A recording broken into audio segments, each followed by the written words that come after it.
It's all covered in today's China Truths. Shenzhen has just been hit by its heaviest rainfall of the year, unleashing massive floods across the city.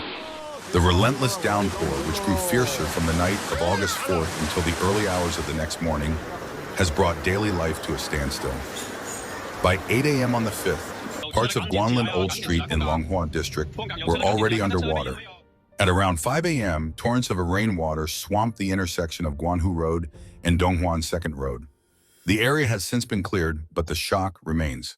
That same evening, rising water levels forced the Huangniupu Reservoir in Dongguan City to open its floodgates. In moments, downstream Huangjiang town was swallowed by floods that surged into other parts of the city with terrifying speed. Videos filmed by locals show streets turning into raging rivers, cars sinking until only their rooftops were visible, and homes drenched in muddy water. Many residents scrambled to higher ground, some clinging to car roofs and shouting, "Where is the government? Come save us!" The sudden, unannounced flood release from the reservoir, with no proper warning, has fueled outrage, as many believe it worsened the catastrophe. That night, 15 reservoirs released water simultaneously, turning the disaster into a full-blown deluge. Overnight, Huangjiang town became a swamp-like river, trapping thousands. Since August 5th, the downpour has flooded the underground garage of Quiheng Haoyuan and completely submerged the parking lot and basement of Zijing Garden residential complex in Dongguan, leaving every single car underwater. For business owners, it's been devastating. The combination of nature's fury and human negligence has destroyed livelihoods. One cigarette shop owner reported losing 50,000 yuan in stock overnight. In the early hours of August 5th, the Shenzhen Meteorological Observatory issued a red alert, the highest warning for heavy rain, the first since Super Typhoon Mangkhut in 2018. Shenzhen residents flooded social media with videos of chest-deep waters, cars being swept away, and shops left in ruins. The damage is staggering. In Guanlin Old Street, Longhua District, rows of shops were gutted by the floods.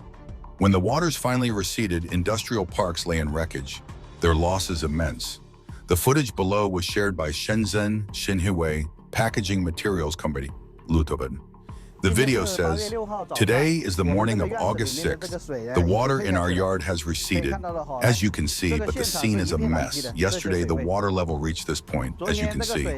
And over here, it reached this point, but it has receded today. This car was parked outside yesterday, and after being soaked in water, it short-circuited and caught fire. So these areas are quite badly damaged. Look at this entrance, it's all sandbagged. This morning, an old man was washing the floor there. This is the biggest loss this year. Yes, this is the biggest loss this year. It's flooded here. Look how much of my stuff has been soaked. Yes, I saw the water from this area yesterday reach this point. Yeah, there's nothing we can do about it.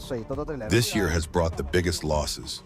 In a video filmed in Shihuyuan Community, Pingdi Sub-District, Longgang District, Shenzhen, a man says, "The water is pouring heavily along the M5 and M6 roads.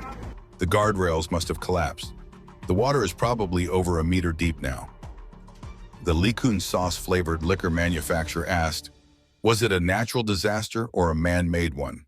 Shoddy construction has already cost our company millions." The garage was also flooded.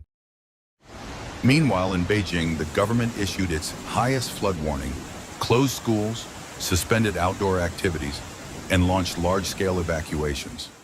In just a few days, the northern part of the city recorded 573.5 mm of rainfall, almost an entire year's worth for Beijing.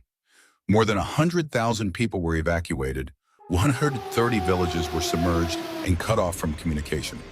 At a nursing home in Taishitun, Miyun town, 31 elderly residents drowned after being trapped by the floodwaters. The air in the disaster zone reeks of death, and the true death toll remains a mystery. In Liuli Temple alone, at least 1,000 vehicles were swept away. One netizen commented that the rain in Shenzhen seems almost playful, falling only when workers are arriving at or leaving work. Blogger Lao Hu recounted a conversation with a friend working in electronics processing. The friend explained that manufacturing bosses are having a tough year. Last year, he made tens of millions in sales, yet still ended the year in the red. He summed up 3 reasons. First, there's a shortage of orders, especially with prices dropping sharply. In the past, during peak season, production lines ran non-stop, with orders backlogged for 6 months. Now customers call demanding a 50% cut in orders. If the factory refuses, they take their business to Southeast Asia. To keep their workers employed, bosses are forced to bite the bullet and accept unprofitable orders. The friend told Lao Hu, "As long as the machines are running, we're losing money, but we don't dare stop. If we stop, the workers will leave, the customers will vanish, and the factory will be on the brink of closure." The second reason for the industry's difficulties is the ever-rising cost of raw materials and labor. Third, the current climate makes earning money harder than ever, while expenses keep mounting. Banks charge interest, factories pay rent, and wages are steep. Revenues are shrinking while costs keep climbing. Today, business owners earn only meager profits. Their biggest fear isn't a lack of orders, it's hearing that 3 more competitors have slashed prices by 10% to steal customers.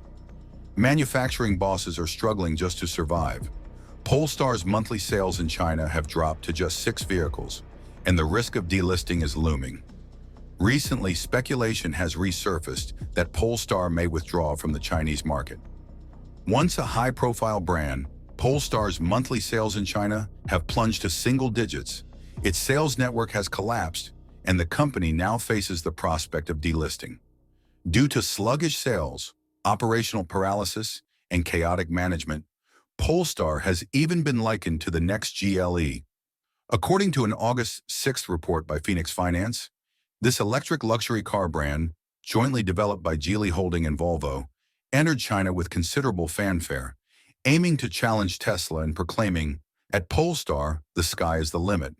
Today, its position in the Chinese market is precarious, making it one of the most severe cases among emerging car makers. Latest data shows Polestar sold only 6 vehicles in June 2025, just 1 in March, and fewer than 70 units in the first half of the year. By comparison, before its collapse, Polestar sold about 1,000 to 3,000 vehicles per month, while the industry's survival threshold has now risen to around 20,000 per month. Rumors of Polestar's withdrawal began in late 2023. Insiders have repeatedly denied them, saying the brand is shifting its sales model and expects to complete adjustments by Q4 2025.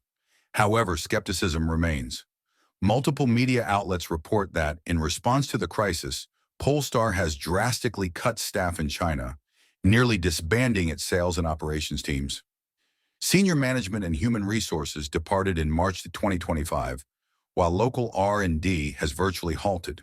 The online car purchase system is shut down, leaving only one company-operated store. Car owners have posted on social media that 4S dealerships are unmanned and offer no after-sales service. Furthermore, since 2020, Polestar has issued multiple recalls over electrical systems, braking software, and rear-view camera issues, eroding its safety reputation. Insolvency and looming delisting. Founded in 2017, Polestar had R&D and design, led by a European team, with production in China. Volvo invested over $1 billion, but in February 2024 reduced its stake to 18% and ceased financial support. Geely Holding became the majority shareholder, injecting $200 million via PSD investment in June 2025. Li Shufu's stake rose to 66%, while Volvo's fell to 16%.